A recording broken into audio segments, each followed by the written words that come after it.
এই অবস্থায় ভোগান্তি ও ঝুঁকি এড়াতে একদিকে ডিজিটাল নজরদারি না বাড়ালে দীর্ঘমেয়াদী ক্ষতির শঙ্কা অর্থনীতি বিশ্লেষকদের। সেলিয়া সুলতানা রিপোর্ট। ইরানে যুক্তরাষ্ট্রের সম্ভাব্য হস্তক্ষেপের ইঙ্গিতে সর্বোচ্চ সতর্কতা অবলম্বন করছে ইসরায়েল।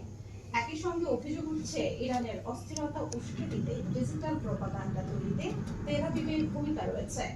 রাজতন্ত্র পুনঃপ্রতিষ্ঠায় জনমত তৈরি, কৃত্রিম বুদ্ধিমত্তা চালিত প্রচার আর কূটনৈতিক তৎপরতার অভিযোগ উঠেছে দেশটির বিরুদ্ধে। জয়ের ধারা অব্যাহত রাখল রাজশাহী ওয়ারিয়র্স। নির্ধারিত ওভারে 178 রান সংগ্রহ করে রংপুর। জবাবে 3 উইকেট হারিয়ে জয় নিশ্চিত করে রাজশাহী। এই জয়ে টেবিলের 2 নম্বর। ঠিক আছে শর্মা। একদিকে নির্বাচনের ব্যস্ততা, অন্যদিকে জাল টাকার কালো হাত পড়েছে গ্রামগঞ্জ থেকে বন্দরে।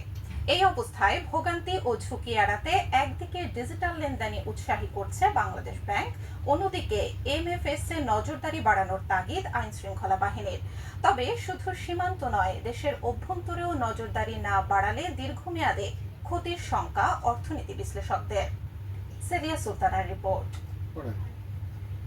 ইরানে যুক্তরাষ্ট্রের সম্ভাব্য হস্তক্ষেপের ইঙ্গিতে সর্বোচ্চ সতর্কতা অবলম্বন করছে ইসরায়েল। একই সঙ্গে অভিযোগ উঠছে ইরানের অস্থিরতা উস্কে দিতে ডিজিটাল প্রপাগান্ডা তৈরিতে তেল আবিবের ভূমিকা রয়েছে। রাজতন্ত্র পুনঃপ্রতিষ্ঠায় জনমত তৈরি, কৃত্রিম বুদ্ধিমত্তা চালিত প্রচার আর কূটনৈতিক তৎপরতার অভিযোগ উঠেছে দেশটির বিরুদ্ধে।